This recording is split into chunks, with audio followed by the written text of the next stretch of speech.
विद्यार्थी हैं, भले आप व्यवसायिक हैं, भले आप सैनिक हैं, भले आप गृहिणी हैं, भले पिता हैं, पुत्र हैं, किसी भी उम्र के, किसी भी एज के लोग हैं, भगवत गीता का ज्ञान हमें निश्चित रूप से उस चुनौतियों का सामना करने का साहस प्रदान करता है। एक नौजवान व्यक्ति को गीता पढ़नी चाहिए यह जानने के लिए कि जीवन को कैसे जिया जाए। एक वृद्ध व्यक्ति को गीता पढ़नी चाहिए यह जानने के लिए कि जीवन का त्याग कैसे किया जाए। क्योंकि प्राय लोग जब युवा होते हैं तब जीवन को कैसे जीना वही नहीं पता।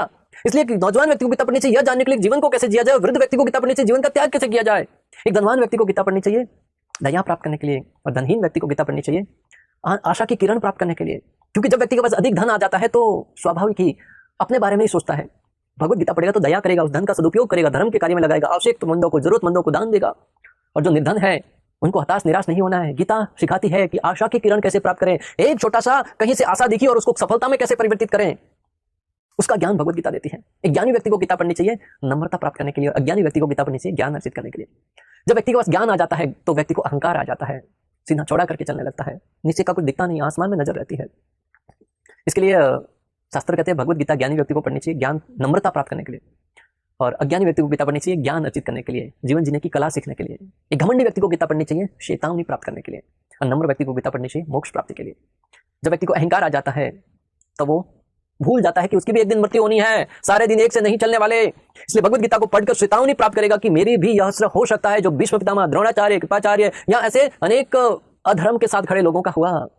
दुर्योधन जैसे लोग, धृतराष्ट्र जैसे लोग राजा थे, एक ही क्षण में सारा का सारा राज्य गवा दिया। तो घमंडी व्यक्ति को गीता पढ़नी चाहिए चेतावनी प्राप्त करने के लिए।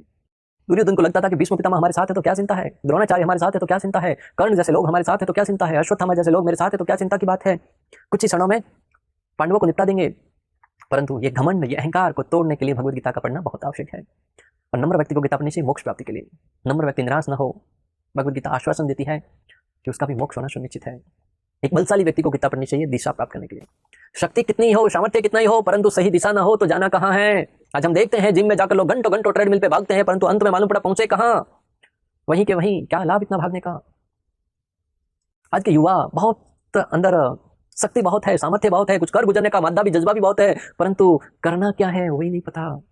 इसके पढ़ लिख कर आप देखो ना, लोगों के द्वारा भ्रमित किए जाने के कारण आतंकवादी राह पर चल पड़ते हैं, अन्यों को जीवन तबाह करने का साधन बनने के लिए प्रेरित किए जाते हैं, अनेक प्रकार के ऐसे घटनाक्रम को अंजाम देते हैं जो निश्चित रूप से मानव मात्र के लिए निंदनीय है, अशोभनीय है, जिसको सुनने में ही हमारा हृदय गलानी से भर आता है, द्रवित हो जाता है कि हमारा समाज कौन सी दिशा में जा रहा है।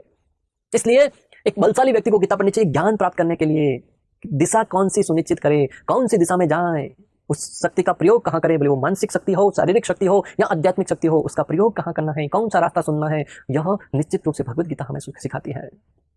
एक दुर्बल व्यक्ति को गीता पढ़नी चाहिए आंतरिक बल प्राप्त करने के लिए। कई बार अंतर रूप से टूट जाता है व्यक्ति, तब सोचता है कि मैं किसी काम का नहीं, मैं क्या करूं, कौन सा मार्ग चुनूं। उस समय भगवत गीता सिखाएगी, अंतर का बल मिलता है कि हाँ मैं भी कुछ कर सकता हूं, अगर मैं हिम्मत करूंगा तो श्री कृष्ण मेरा साथ देंगे। ये भगवत गीता सिखाती है। इस संकालु व्यक्ति को गीता पढ़नी चाहिए शांति प्राप्त करने के लिए, और घमंडी व्यक्ति को गीता पढ़नी चाहिए श्रद्धा द्वारा कांति प्राप्त करने के लिए।